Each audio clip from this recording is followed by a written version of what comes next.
Hola, ¿qué tal? ¿Cómo están? Gracias por estarnos escuchando en este nuevo episodio en el cual traemos un tema bastante interesante, no solamente para las empresas establecidas, sino también para los emprendedores. Es un tema que aplica para todo tipo de organizaciones. El día de hoy vamos a ver lo que es el growth hacking, ¿no? Y puede ser un término que para algunos suene nuevo, suene raro, ¿verdad? Para otros ya lo han escuchado por ahí, pero es prácticamente una nueva forma de conseguir clientes, capturarlos y engancharlos con el uso de herramientas digitales.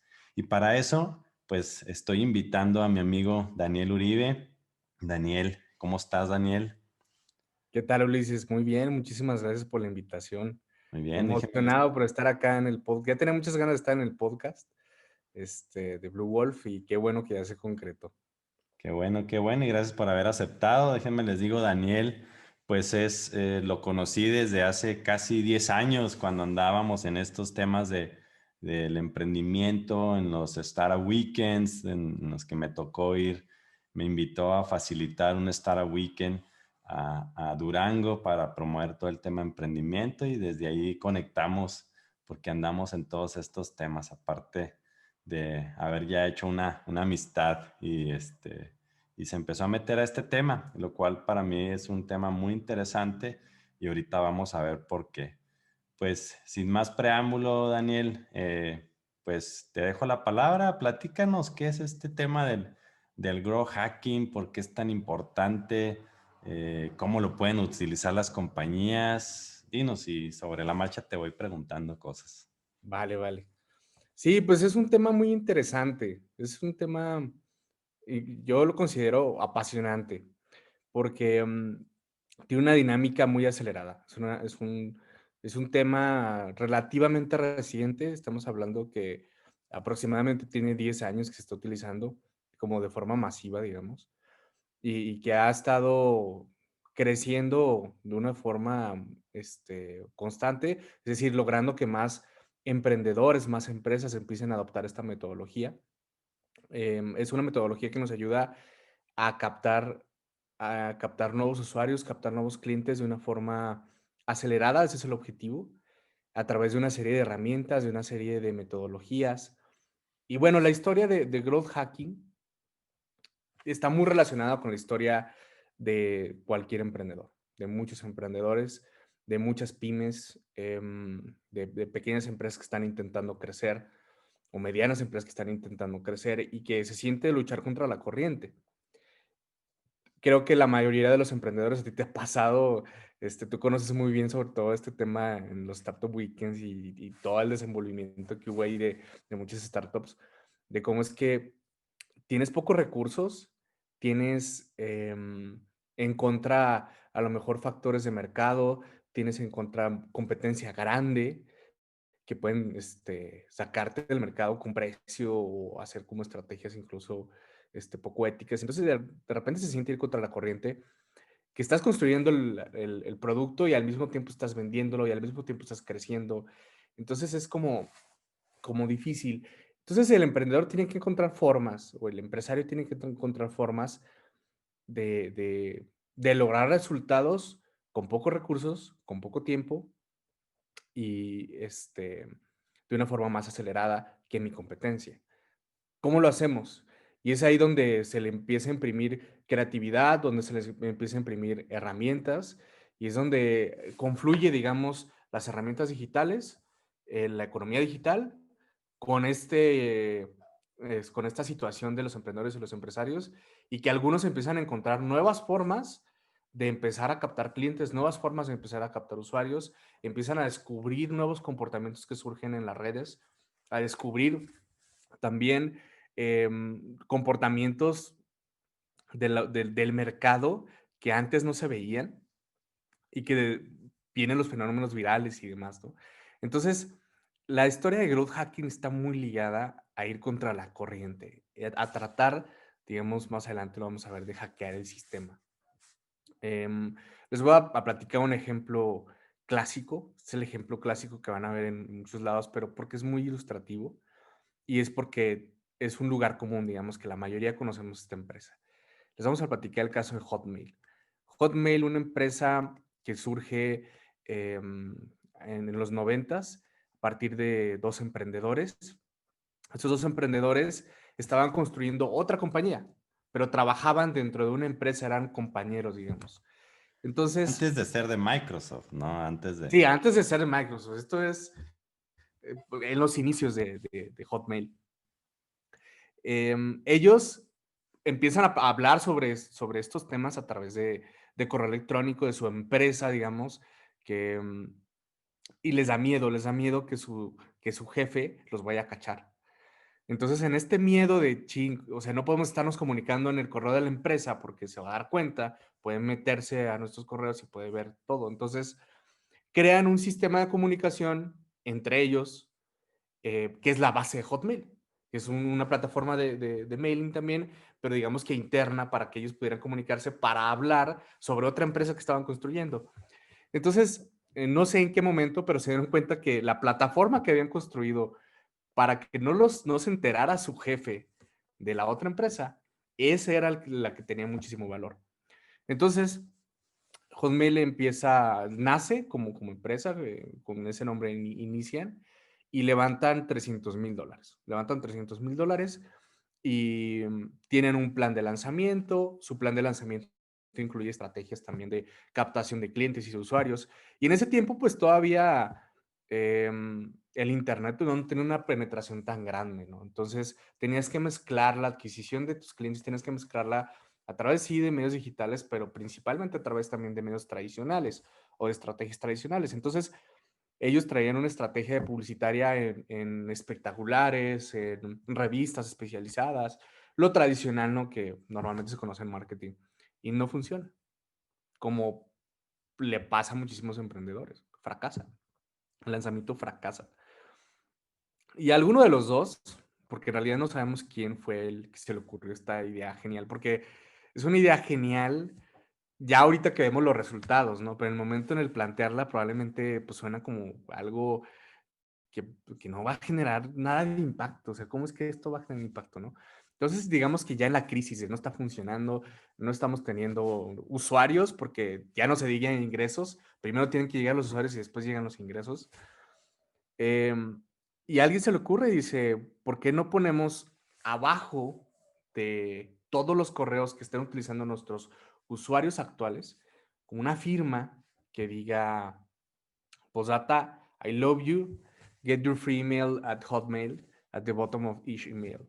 Entonces venía este postdata que era obligatorio, una vez que tú lo mandabas siempre por default venía, digamos, por parte de la marca. De tal manera que si tú estabas enviando un correo electrónico de Hotmail a otra plataforma que en esos tiempos existía y tú no tenías, digamos que en ese tiempo también el correo electrónico era muy corporativo, entonces pues tenías que pagar, ¿no? Y acá era, posdata, puedes tener una cuenta de Hotmail o de email gratuita solamente dando clic aquí. Incluyen ese hack, incluyen esa frasecita y el crecimiento que experimentan es drástico.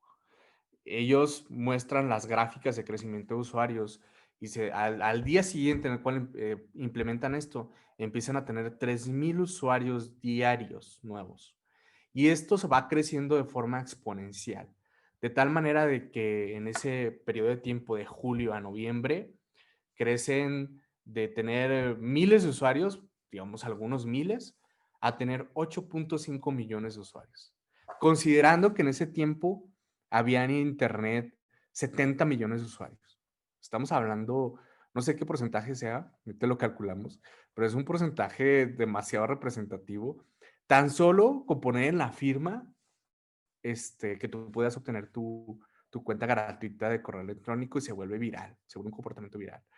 Y ese es el ejemplo como más Clásico. antiguo, más clásico de growth hacking, cómo es que solamente una frase logra que tú crezcas en usuarios de una forma tan acelerada y tan monstruosa, ¿no?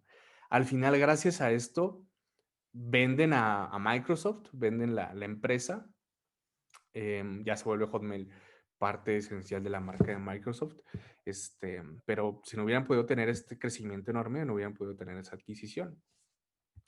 Y esta no es una historia aislada, o sea, no es algo que solamente hemos visto como algo raro que se haya visto en una compañía y que solamente haya aplicado porque son circunstancias muy particulares. En realidad no.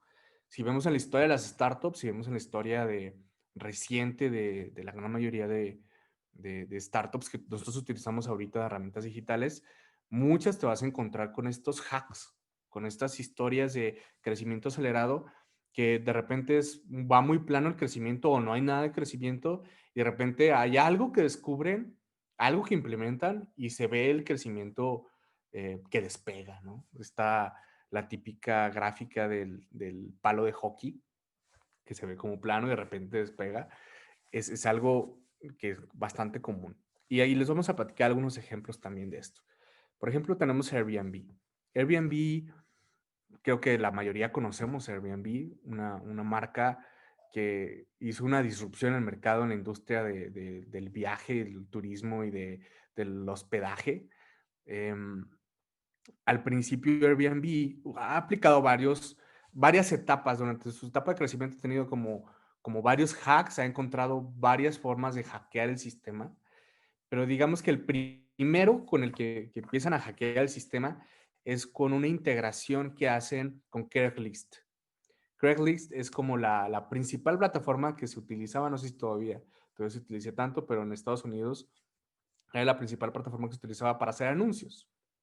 Era donde tú anunciabas de todo. Allá había anuncios de casas nuevas, de si querías vender tu coche, lo anunciabas en Craigslist. Tenías ahí, era la principal plataforma de anuncios en Estados Unidos y tenía una cantidad enorme de usuarios. Entonces, Era como Airbnb, el clasificado de los periódicos, pero de una manera digital y gratuita, ¿verdad? De ajá, sí, acuerdo. Ajá. exactamente. Y que se volvió masivo. O sea, Airbnb, Craigslist se volvió muy masivo. Entonces, Airbnb se pregunta, ¿cómo capto los usuarios que ya están ahí, que están interactuando y que son mi mercado meta? Porque son personas que están anunciándose em, nuevos departamentos o que están anunciando renta de nuevos departamentos o de viajes. Ahí está mi segmento de mercado. ¿Cómo lo hago? Entonces, ellos, antes de que existiera este tema de las APIs, que la API es como el instrumento que ahorita están utilizando la mayoría ya de las herramientas digitales para que tú puedas acceder a su base de datos con cierto formato, digamos. Antes no existía este tema de las APIs y entonces un ingeniero de Airbnb logra encontrar una forma en la cual cuando tú publiques tu espacio dentro de Airbnb, al mismo tiempo tengas la opción de publicarlo al mismo tiempo en Craigslist. Entonces, esa integración no era autorizada por Craigslist. Era una integración, digamos que, pues era un hack, ¿no? Habían hackeado el sistema, no de una forma negativa tampoco. Claro que después cuando Craigslist se dio cuenta, los bloqueó, ya Claro. cuando tenían un crecimiento masivo. Pero digamos que eso les ayudó a captar una cantidad de usuarios enormes porque ahí había muchísimos usuarios ya en el mercado Meta Airbnb. Con esta integración se promocionan de forma gratuita y automatizada en Airbnb.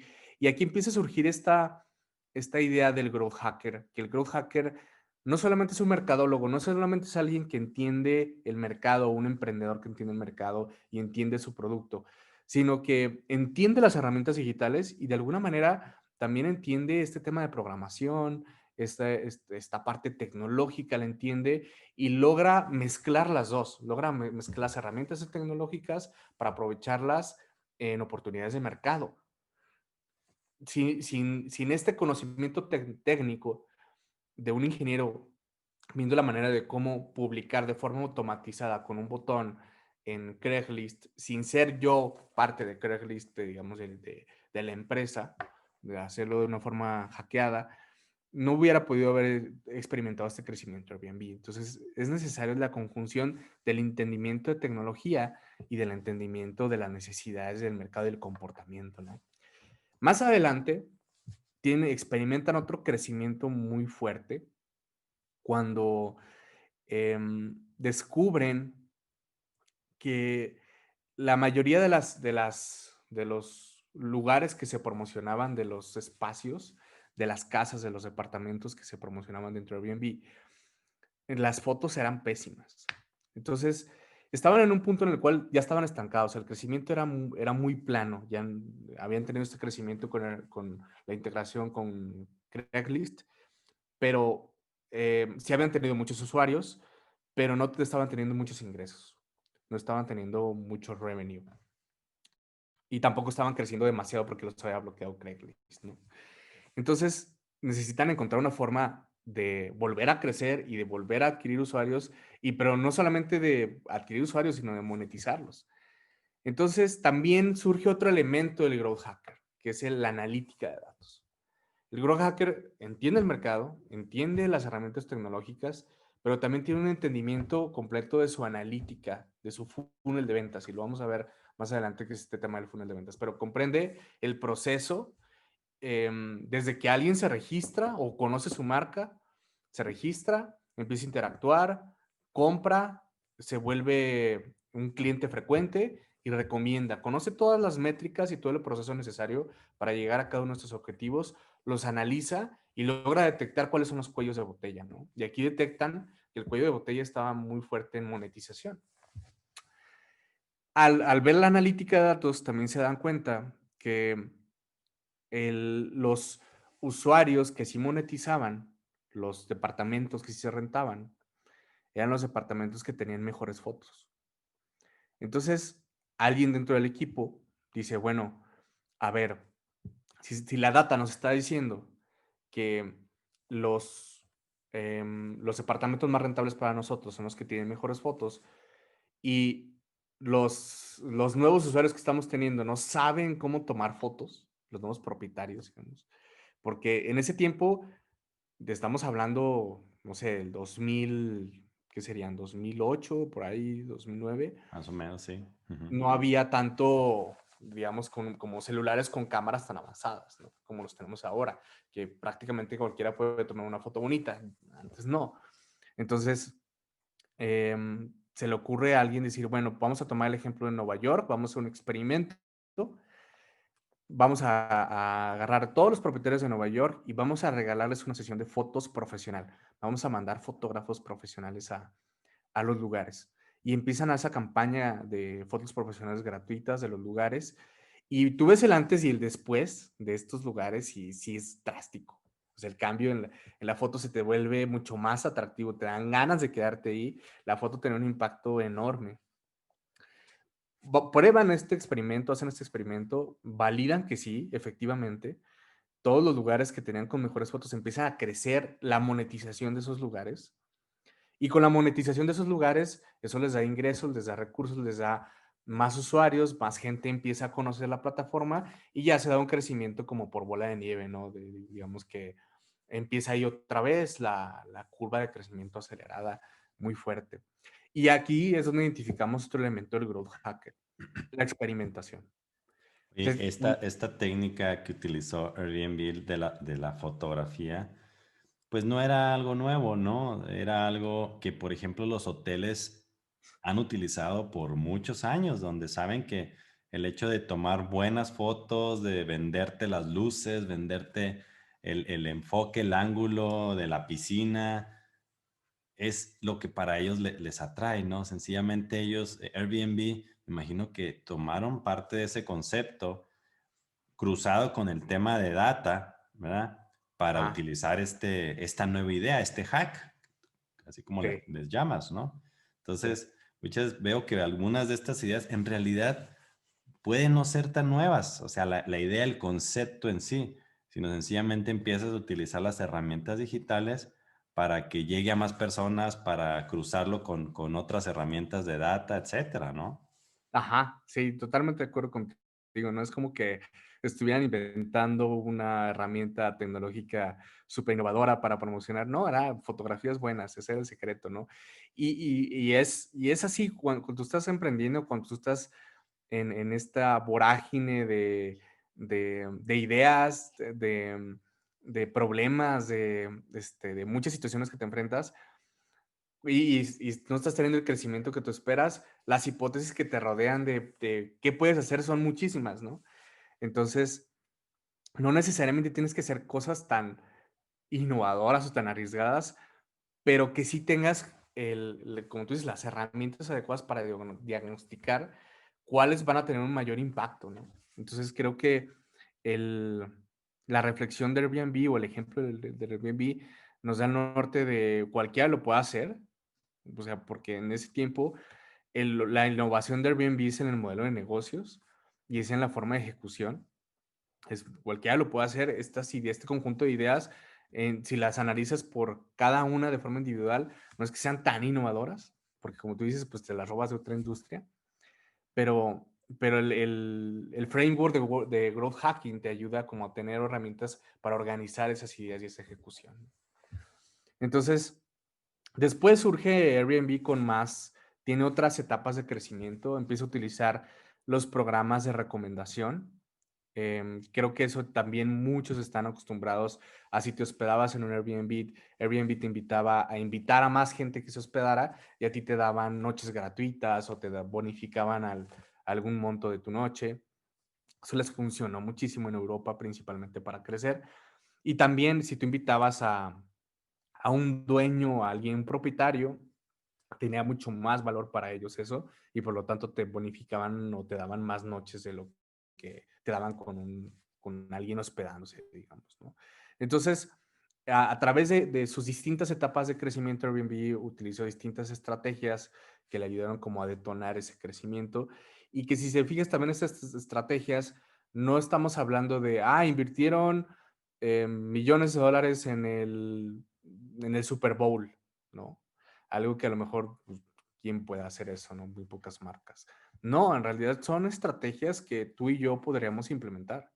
A nuestra aplicación mañana le podríamos poner un programa de recomendación, o no a nuestra aplicación, a nuestro restaurante.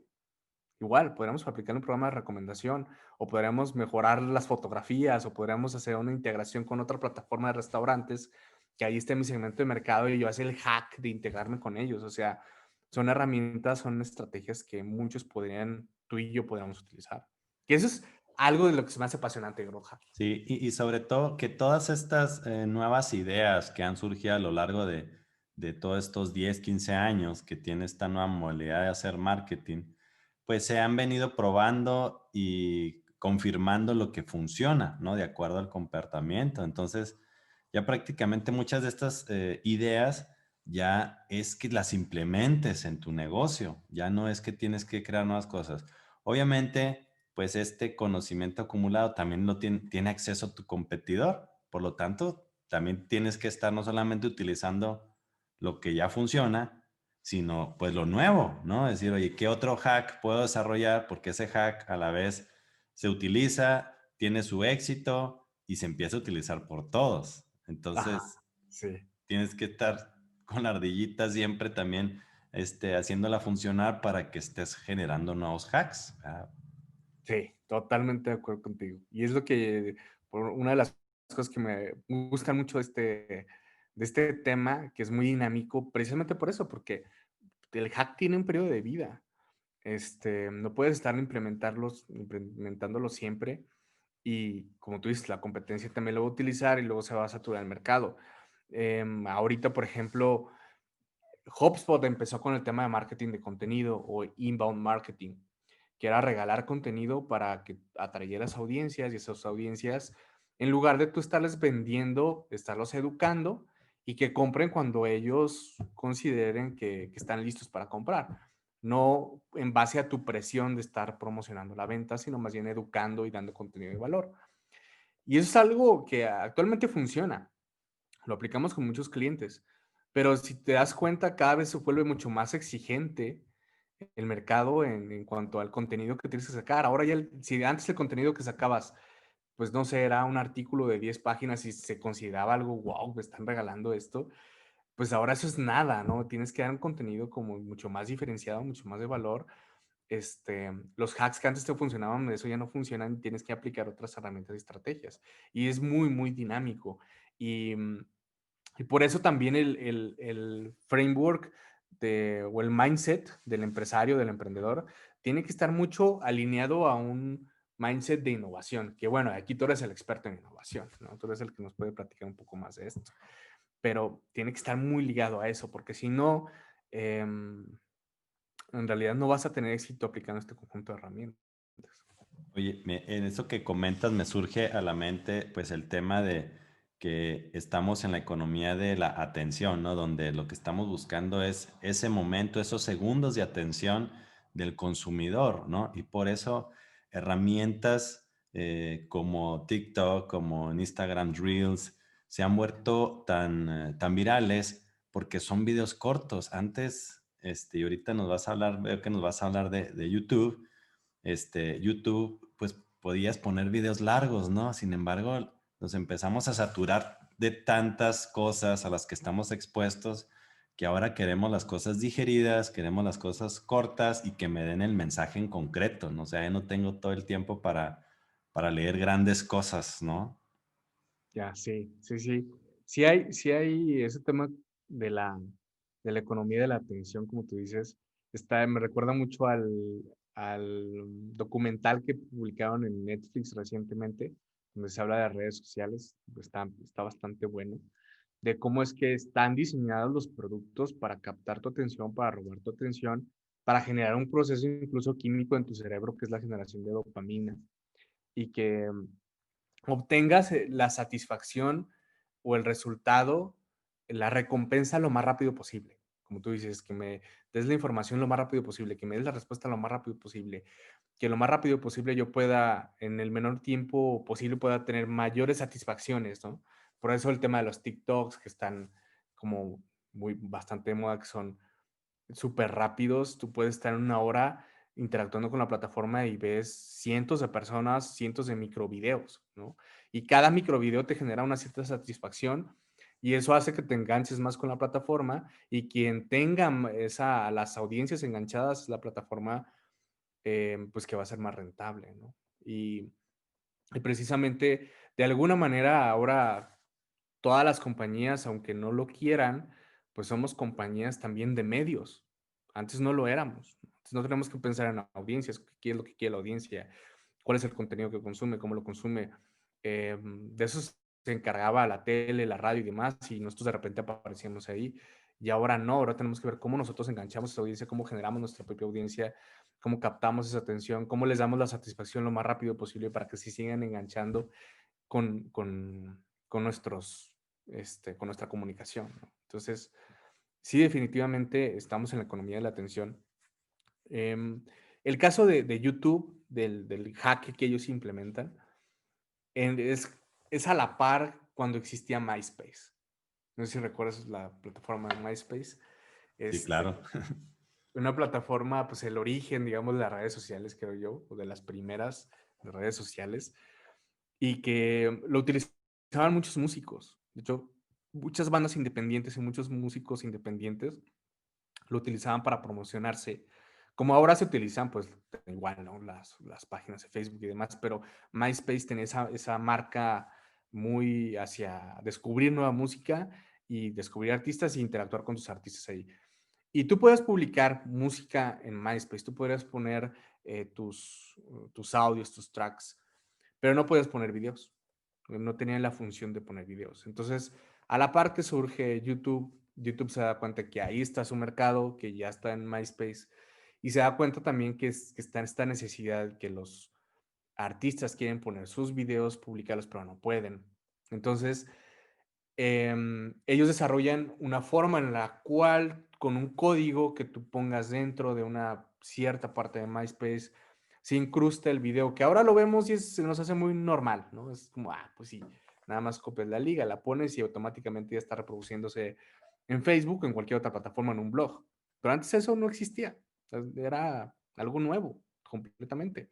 Entonces ellos desarrollan toda la parte tecnológica para que puedan, tú nada más copiando el código y pegándolo, ya puedas tener reproducciones de video. Y eso les genera una cantidad enorme, enorme, enorme de usuarios, robándoselos directamente de MySpace. Y bueno, pues ahorita ya sabemos dónde está MySpace, ¿no? Que ya, RIP MySpace. El otro ejemplo es Facebook. Facebook Ha tenido muchas etapas de crecimiento. En realidad, si analizamos su crecimiento, pues es ahorita de la empresa, la red social mejor valuada, la más grande, donde estamos la gran mayoría. Y si analizamos como su historia, pues han tenido demasiadas estrategias que les han funcionado muy bien. Al principio una que es muy relevante para ellos y que es un ejemplo muy claro de cómo el growth hacker aporta ideas y estrategias a partir de la analítica. Ellos se dan cuenta que los usuarios que más interacción tenían con la plataforma, que más retención tenían, porque el objetivo en esa etapa de Facebook era que el usuario no solamente se registrara, sino que empezara a interactuar con la plataforma y que se quedara en la plataforma enganchado y que estuviera interactuando con su muro, interactuando con sus amigos, etcétera, ¿no? Entonces, al principio, em, cuando todavía no tenemos un marco de referencia de qué era una red social, tenemos el ejemplo de MySpace, tenemos el ejemplo a lo mejor de Metroflog, pero todavía no estaba muy claro de todas las posibilidades que ahorita vemos a redes sociales. En realidad había muchos usuarios que eran nuevos para redes sociales también. Necesitabas de manera muy rápida entender de qué se trataba una vez que te registrabas, como para qué me va a servir esto. Entonces se dan cuenta en Facebook que los usuarios que llegaban al número mágico de 10 amigos en la primera semana eran los usuarios más enganchados con la plataforma. Y se dan cuenta que para que tú le entiendas de qué se trata Facebook, necesitabas tener cuando menos 10 amigos en la primera semana para que te engancharas. Entonces, los usuarios que no llegaban a esa métrica no se quedaban en la plataforma, se salían o la dejaban de utilizar o la tenían en la cuenta, pues nada más, ¿no? Yo recuerdo cuando inició Facebook y que obviamente al inicio estaba cerrado únicamente a las universidades. En el momento que lo abrieron, yo recuerdo haber sacado la cuenta y no era tan interactivo en el sentido de que pues no era, tu dashboard o tu pantalla no cambiaba tan seguido, ¿no? Sí, Y hoy es un mar, ¿no? De sí, información, ¿no? Entonces, quiero pensar que eso que comentas, el hecho de tener mínimo 10 amigos era porque ibas a estar viendo algo nuevo cada cierto tiempo, ¿verdad? Cada cierto ajá, tiempo y eso permitía que la gente se enganchara. O sea, si entraba en la mañana y luego volvía a entrar en la noche y veía lo mismo, pues no me iba a enganchar tanto a cuando sentía que iba a haber algo nuevo, ¿no? Que alguien más había publicado, ¿no? exacto. Sí, justo pasaba lo que tú dices, que no veías novedades y entonces, pues, si no tienes amigos, ¿cómo vas a tener novedades, no? Y, y se da cuenta de esto Facebook y lo que hace es organizar todo su proceso de onboarding, todo el proceso desde que te registras, para ayudarte a tener la mayor cantidad de amigos posibles en el menor tiempo posible. Entonces, cuando logran también esta integración con los correos electrónicos que dicen, bueno, ¿de dónde le conseguimos amigos a esta persona si no sabemos quién es? Bueno, vamos a darle la oportunidad que se integre y se jale todos los contactos que tiene de su correo electrónico, que se integre con nosotros. Nosotros detectamos qué personas hay dentro de la plataforma ya con sus correos electrónicos registrados. Por lo tanto, les sugerimos amistades para que los pueda agregar. Y a los que no, le pedimos permiso para mandar un correo electrónico que se sumen a Facebook, ¿no? Y esas dos estrategias, el crecimiento que tuvieron fue enorme, pero fue a partir del diagnóstico. Fue este diagnóstico de data de a los usuarios que no tienen amigos, pues no tienen como para qué meterse. Y hoy es por default de eso, ¿no? Que si creas una plataforma que es de tipo network, pues tienes que habilitar esto de que puedas agregar a tus contactos, ¿verdad? A tu lista de contactos. En Sí, aquel entonces fue algo novedoso. ¿Verdad? exacto, sí, totalmente. Y es lo que sucede, que luego esto que nosotros vemos como hacks, pues ya es el estándar, ¿no? Lo tienes que hacer, lo tienes que tener. Y luego surgen otros comportamientos que ya es por eso que dejan de funcionar. Por ejemplo, tienes tú una cuenta para Facebook y de correo electrónico y tu cuenta normal, ¿no? Porque sabes que te van a llegar diariamente cientos de correos electrónicos de esa plataforma y prefieres tenerlo así. Entonces hay gente que tiene una cuenta de correo electrónico para todas estas cuentas y su cuenta de correos electrónicos normal. Entonces ya muchos hacks que antes funcionaban ya no te funcionan de la misma manera porque el mercado reacciona y porque se vuelve como tu competencia lo utiliza también se satura, ¿no? Entonces pues ya no funciona igual. Otro hack, por ejemplo, que me viene a la mente mucho de integraciones es de Spotify. Spotify creció mucho. Bueno, porque también ahí hay una historia de los fundadores que conocían. Creo que uno de los inversionistas también era inversionista en Universal, algo por el estilo. Entonces, bueno, ahí hay algo como de se ayudan entre compañías, pero tenían una integración, empezaron a tener una integración con Facebook, donde tú podías darte de alta en Spotify con tu cuenta de Facebook e integrarla directamente desde el inicio. No tenías que optar a una cuenta de correo electrónico, sino hacer un login con tu cuenta de Facebook. Y eso hacía que desde el inicio estuvieras integrado ya con Facebook y le dabas permiso a la plataforma de publicar a tu nombre como un resumen de la música que estabas escuchando, o si de repente compartías algo dentro de la misma plataforma de Spotify, también aparecía en Facebook. Y eso les dio una exposición y un crecimiento también enorme a Spotify, ¿no? Y ahora es un estándar. Muchas startups tienen este login con redes sociales que funciona. No sé cómo vamos de tiempo. Sí, ya se está acabando el tiempo, Ah, Daniel, pero es un tema pues bastante interesante y que da para mucho, ¿no? Da para sí. mucho de seguir hablando de ejemplos, de herramientas, de metodologías, de conceptos. Pero para no hacer largo el episodio, vamos a dejarlo ahí. ¿Qué te parece si hablamos en un segundo episodio ya sobre todo lo demás el embudo de ventas, de otras herramientas que puedan utilizar, de tal manera que pues podamos proveer ese contenido de valor para emprendedores y empresarios? ¿Qué te parece? Sí, me parece perfecto. En el segundo capítulo ya podemos hablar sobre las herramientas específicas que les puedo sugerir de growth hacking, porque bueno, antes tú tienes que hacer todas las integraciones, tienes que conocer de tecnología. Y si tú como empresario, emprendedor, no tienes un departamento de TI con el tiempo para hacer todas estas experimentaciones, pues entonces ahora ya hay muchas herramientas que te aligeran mucho el trabajo porque ya tienen toda la parte de desarrollo tecnológico y tú lo único que tienes que hacer es conocer un poco con la integración y hay herramientas que son específicamente growth hacking que te sorprenden lo que puedes hacer. Hackear Facebook, hackear LinkedIn, hackear Instagram, Pinterest y eso lo podemos ver en la segunda parte del podcast. No, perfecto, me parece muy bien porque va a ser de mucho valor para quienes nos escuchan y nos siguen en el podcast. Pues muchas gracias, Daniel, y esperemos que dentro de no pase mucho tiempo para cuando estemos compartiendo un segundo episodio. Les agradecemos que nos hayan estado escuchando y pues nos vemos a la próxima.